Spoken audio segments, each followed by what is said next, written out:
الشیطان الرجیم بسم اللہ الرحمن الرحیم وآتینا موسى الكتاب وجعلناه هدى لبني إسرائيل ألا تتخذوا من دوني وكيلا ذرية من حملنا مع نوح إنه كان عبدا شكورا وقضينا إلى بني إسرائيل في الكتاب لتفسدن في الأرض مرتين ولتعلن علوا كبيرا فإذا جاء وعد أولاهما بعثنا عليكم عبادا لنا أولي بأس شديد فجاسوا خلال الديار وكان وعدا مفعولا ثم رددنا لكم الكرة عليهم وأمددناكم بأموال وبنين وجعلناكم أكثر نفيرا إن أحسنتم أحسنتم لأنفسكم وإن أسأتم فلها فإذا جاء وعد الآخرة ليسوءوا وجوهكم وليدخلوا المسجد كما دخلوه أول مرة وليتبروا ما علوا تتبيرا عسى ربكم أن يرحمكم وإن عدتم عدنا وجعلنا جهنم للكافرين حصيرا۔ اور ہم نے موسیٰ علیہ السلام کو کتاب دی تھی اور اس کو بنی اسرائیل کے لیے اس ہدایت کا ذریعہ بنایا تھا کہ تم میرے سوا کسی اور کو اپنا کارساز قرار نہ دینا۔ اے ان لوگوں کے اولاد جن کو ہم نے نوح علیہ السلام کے ساتھ کشتی میں سوار کیا تھا اور وہ بڑے شکر گزار بندے تھے، اور تم نے کتاب میں فیصلہ کر کے بنو اسرائیل کو اس بات سے آگاہ کر دیا تھا کہ تم زمین میں 2 مرتبہ فساد مچاؤ گے اور بڑی سرکشی کا مظاہرہ کرو گے۔ چنانچہ جب ان 2 واقعات میں سے پہلا واقعہ پیش آیا تھا تو ہم نے تمہارے سروں پر اپنے ایسے بندے مسلط کر دیے جو سخت جنگجو تھے، اور وہ تمہارے شہروں میں گھس کر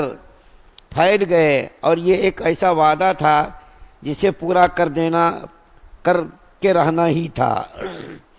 پھر ہم نے تمہیں یہ موقع عطا کیا کہ تم پلٹ کر ان پر غالب آؤ، اور تمہارے مال و دولت اور اولاد میں اضافہ کیا، اور تمہاری نفری پہلے سے زیادہ بڑھا دی۔ اگر تم اچھے کام کرو گے تو اپنے ہی فائدے کے لیے کرو گے، اور برے کام کرو گے تو بھی وہ تمہارے ہی لیے برا ہوگا۔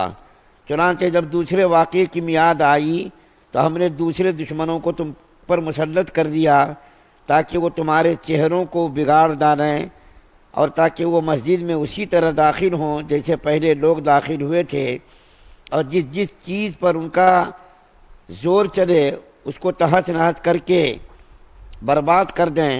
عین ممکن ہے کہ اب تمہارا رب تم پر رحم کرے، لیکن اگر تم پھر وہی کام کرو گے تو ہم بھی دوبارہ وہی کام کریں گے، اور ہم نے جہنم کو کافروں کے لیے قید خانہ بنا رکھا ہے۔ سورہ بنی اسرائیل کی آیت نمبر 2 سے لے کر کے 8 نمبر تک کی آیات آپ کے سامنے تلاوت کی گئی ہے۔ سب سے پہلی آیت کریمہ میں اللہ تعالیٰ فرماتے ہیں کہ ہم نے موسیٰ علیہ السلام کو کتاب دی تھی اور اس کو بنی اسرائیل کے لیے ہدایت کا ذریعہ بنایا تھا، اور آپ کو معلوم ہے کہ موسیٰ علیہ السلام کے اوپر تورات اللہ نے نازل فرمائی تھی، اور وہ تورات جو کتاب تھی وہ بنی اسرائیل کے لیے ہدایت کا ذریعہ تھی، اور اس کے اوپر اسلامی تعلیمات کے بارے میں تذکرہ کیا گیا تھا۔ پھر دوسری آیت کریمہ میں اللہ تعالیٰ فرماتے اے ان لوگوں کے اولاد جن کو ہم نے نوح علیہ السلام کے ساتھ کشتی میں سوار کیا تھا۔ آپ کو معلوم ہے کہ نوح علیہ السلام نے 950 سال دعوت و تبلیغ کا کام انجام دیا، اور صرف 40 آدمی یا 80 آدمی مسلمان ہوئے تھے۔ ان 40 آدمیوں کو یا 80 آدمیوں کو نوح علیہ السلام نے کشتی پر سوار کر لیا تھا، اور باقی پورے کافروں کو، مشرکوں کو اللہ تعالیٰ نے تباہ و برباد کر دیا تھا۔ اللہ کیا فرما رہے ہیں کہ ہم نے کشتی پر جن کو سوار کیا تھا انہی کی اولاد میں سے تم ہو۔ حضرت نوح علیہ السلام کے ساتھ جو کشتی پر سوار ہوئے تھے لوگ وہی بچے تھے، باقی سب کے سب کافر لوگ برباد ہو گئے تھے۔ تو اللہ تعالیٰ نے انہی میں سے نسلوں کو چلایا، اور نوح علیہ السلام کیا تھے؟ شکر گزار بندے تھے۔ جب وہ شکر گزار بندے تھے تو اے بنی اسرائیل کے لوگوں، تمہارے اوپر بھی یہ ذمہ داری عائد ہوتی ہے کہ تم بھی شکر گزار بندے بنو، اللہ تعالیٰ کی ناشکری مت کرو۔ اور سب سے بڑا شکر یہ ہے کہ تم اللہ تعالیٰ کے بتائے ہوئے اصولوں پر اور اسلامی تعلیمات پر، اور جو تورات کے اندر جن چیزوں کے کرنے کا حکم دیا ہے ان چیزوں کے اوپر تم عمل کرو، اور اس کے خلاف اگر تم کرو گے، جیسا کہ قرآن کے اندر 2 واقعات کو بیان کیا ہے، 2 واقعات کو ان کی تباہی اور بربادی کے بیان کیے گئے ہیں۔ تاریخ اور کتابوں کے اندر اور تفسیر کے اندر بہت سارے واقعات بیان کیے گئے جس کو ہم بیان اس مختصر وقت میں بھی نہیں کر سکتے، اور وہ واقعات یاد بھی نہیں رہتے۔ ان میں سے 2 واقعات کو آپ کے سامنے نہایت ہی اختصار کے ساتھ بیان کرتا ہوں کہ جب بنی اسرائیل نے موسیٰ علیہ السلام کی شریعت کے خلاف کام کرنا شروع کیا، بغاوت کرنا شروع کیا، شرک اور کفر کرنا شروع کیا، ظلم و تعدی پر کمر بستہ ہو گئے، تو اللہ تعالیٰ نے ان کے اوپر دشمنوں کو مسلط کر دیا۔ 2 دشمنوں کا تذکرہ قرآن کے اندر اللہ تعالیٰ نے بیان کیا ہے۔ ان میں سے ایک تو یہ ہے کہ موسیٰ علیہ السلام کے دنیا سے جانے کے بعد جب ان لوگوں نے اسلامی تعلیمات کو فراموش کر دیا، کفر اور شرک کرنا شروع کر دیا اور ظلم و تعدی پر کمر بستہ ہو گئے، تو اللہ تعالیٰ نے اس کے اوپر ایک بہت زبردست طاقتور دشمن، جس کے بارے میں خود قرآن کہتا ہے وہ بڑا جنگجو اور بہادر دشمن تھا، جس کا نام کتاب کے اندر لکھا ہے بخت نصر۔ یہ بخت نصر بابل کا بادشاہ تھا، بڑا ہی ظالم، بڑا ہی متشدد، اور یہ مجوسی آگ پرست بادشاہ تھا۔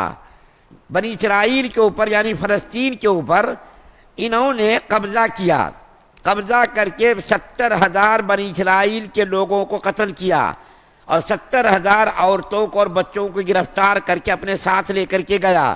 سونا، چاندی، ہیرے، جواہرات جو بیت المقدس کے اندر تھے، حضرت سلیمان علیہ السلام کے زمانے سے چلے آ رہے تھے، ان تمام جواہرات، سونوں کو، چاندی کو اور قیمتی اشیاء کو اپنے قبضے میں کر لیا،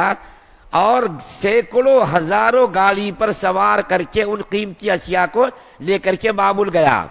اور ان لوگوں کو غلامی کی زندگی گزارنے پر مجبور کیا۔ یہ بنی اسرائیل کے یہودی جو لوگ تھے، بابل جا کر کے غلامی کی زندگی سالوں گزارتے رہے۔ پھر اللہ تعالیٰ نے ان کے اوپر رحم کیا کہ جب یہ لوگ توبہ کرنے لگے، اپنی غلطیوں پر نادم ہوئے، شرمندہ ہوئے، تو اللہ تعالیٰ نے ان کی خلاصی کے لیے ایک راستہ پیدا کیا، اور وہ یہ راستہ پیدا کیا کہ ایران کے بادشاہ نے بابل کے اوپر حملہ کیا، اور حملہ کر کے بابل کے ملک کو تباہ و برباد کر دیا، اور جب ان کے اوپر قبضہ کیا، تسلط حاصل کیا، تو بنی اسرائیل کے جو ہزاروں لوگ تھے، قیدی، غلام کی زندگی گزار رہے تھے، جب ان کو اس لیے ایران کے بادشاہ نے دیکھا تو اس کو رحم آ گیا، تو تمام قیدیوں کو اس ایرانی بادشاہ نے آزاد کر دیا، اور ان کو پھر بیت المقدس میں لا کر کے بسایا کہ تم لوگ یہاں آ کر کے زندگی گزارو۔ چنانچہ وہ لوگ زندگی گزارتے رہے، پھر وہی شرارت کرنے لگے، ظلم و تعدی کرنے لگے، کفر اور شرک کرنے لگے، تو اللہ تعالیٰ نے روم کے بادشاہ کو اس کے اوپر پھر مسلط کر دیا۔ روم کے بادشاہ کو مسلط کیا، روم کے بادشاہ نے اس کو نہایت ہی ذلیل و خوار کیا، تورات کی بے حرمتی کی، بیت المقدس کی بے حرمتی کی، اور ہزاروں یہودیوں کو قتل کر کے، ہزاروں یہودیوں کو گرفتار لے کر کے روم گیا۔ وہی رومی بادشاہ ہزاروں یہودیوں کو قتل کر کے روم لے کر کے گیا۔ پھر جب وہ لوگ اپنی غلطی پر نادم اور شرمندہ ہوئے اور اللہ کی طرف رجوع کیا، تو اللہ تعالیٰ نے اس کے اوپر رحم کیا اور اس کو پھر بیت المقدس میں لا کر کے بسایا۔ یہ تو 2 واقعات بیان کیے گئے ہیں جو قرآن کے اندر یہ واقعات ہیں کہ اللہ تعالیٰ نے ان کی جو ہے ظلم و تعدی کے اوپر اور شریعت کے خلاف کرنے کی بنیاد پر ان کے اوپر اللہ تعالیٰ نے شریر اور بدماش بادشاہ کو مسلط کیا، جس نے ان کو ذلیل کیا، رسوا کیا، قتل کیا اور اپنے ساتھ گرفتار کر کے لے گئے۔ تیسری مرتبہ اللہ تعالیٰ اس کو تنبیہ کر رہے ہیں، دیکھو آخری نبی صلی اللہ علیہ وسلم کو ہم نے تمہارے لیے اور ساری دنیا کے لیے ہدایت کا ذریعہ بنا کر کے بھیجا ہے، اگر تم لوگ محمد صلی اللہ علیہ وسلم کی تعلیمات پر عمل نہیں کرو گے، تمہارے ساتھ پھر ویسا ہی کیا جائے گا۔ چنانچہ پھر ان کے ساتھ ویسا ہی کیا گیا کہ نبی کریم صلی اللہ علیہ وسلم کی زندگی میں جب ان لوگوں نے ہمارے نبی کے خلاف کرنا شروع کر دیا، سازش اور مکر کرنا شروع کیا، تو حضرت عمر فاروق رضی اللہ تعالیٰ عنہ کے دور خلافت میں جزیرۃ العرب سے تمام یہودیوں کا اخراج ہو گیا، تمام یہودیوں کو نکال کر کے بھگا دیا، اور آج تک ان ظالم قوموں کو پر اللہ تعالیٰ کا غضب نازل ہے، اور قیامت تک ان کے اوپر غضب نازل ہوگا۔ اب یہاں پر میں ایک بات کہہ کر کے آج کی تفسیر کو ختم کرتا ہوں، وہ یہ کہ اللہ تعالیٰ کا اصول اور ضابطہ جو ہے وہ قیامت تک آنے والی نسلوں کے لیے بیان کر دیا گیا ہے کہ دیکھو مسلمانوں، ہمارے لیے، آپ کے لیے، سب کے لیے، دیکھو مسلمانوں، جن چیزوں کی وجہ سے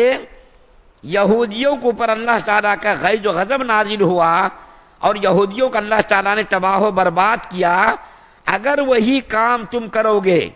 انہی چیزوں پر تم عمل کرو گے، غیروں کی نقالی کرو گے، شریعت کے خلاف کرو گے، اسلامی تعلیمات کو اگر تم ترک کرو گے،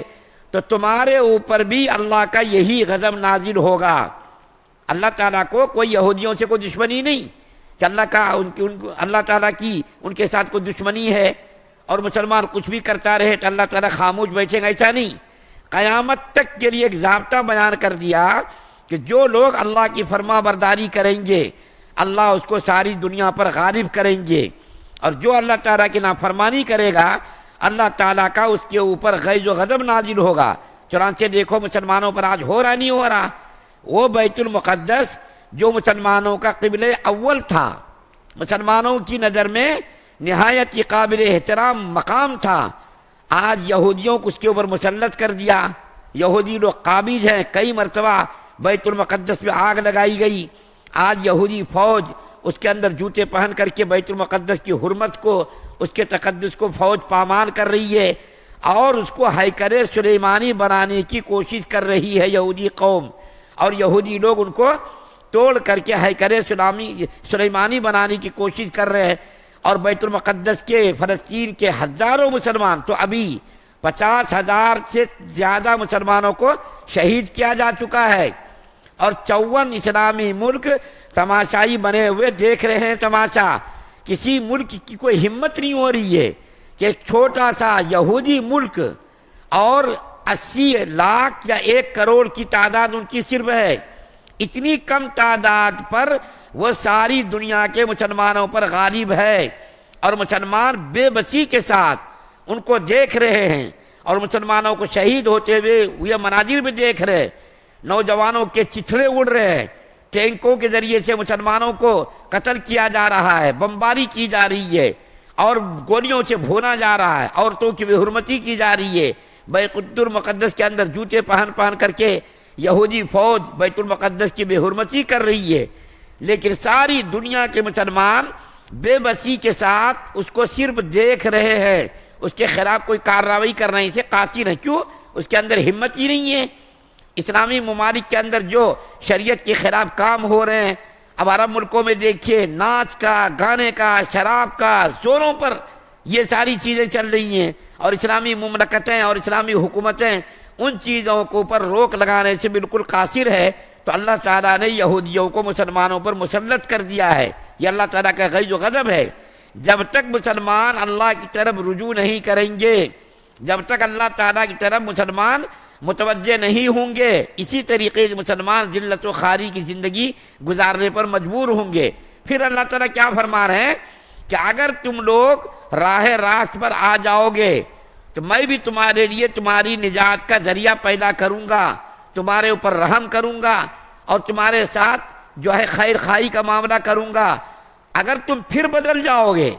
تمہاری زندگی کے اندر تبدیلی آ جائے گی، اور اسلامی تعلیمات کے خلاف تم زندگی گزارنا شروع کرو گے، پھر تمہارے پر میں دشمنوں کو مسلط کر دوں گا۔ اور اللہ تعالیٰ آخر میں بالکل فرما رہے ہیں کہ ہم نے جہنم کو کافروں کے لیے تیار کیا ہے، اور یہ جہنم بہت ہی بری جگہ ہے، جیسا کہ قرآن کے اندر اللہ فرماتے ہیں کہ جہنم کافروں کے لیے تیار کی گئی ہے، اور یہ جہنم بہت برا ٹھکانہ ہے اور بہت بری جگہ ہے۔ مسلمانوں کو چاہیے اپنی غلطیوں پر مسلمان نادم ہو، شرمندہ ہو، اللہ کی طرف رجوع کرے۔ اگر یہ کام مسلمان کریں گے، پھر اللہ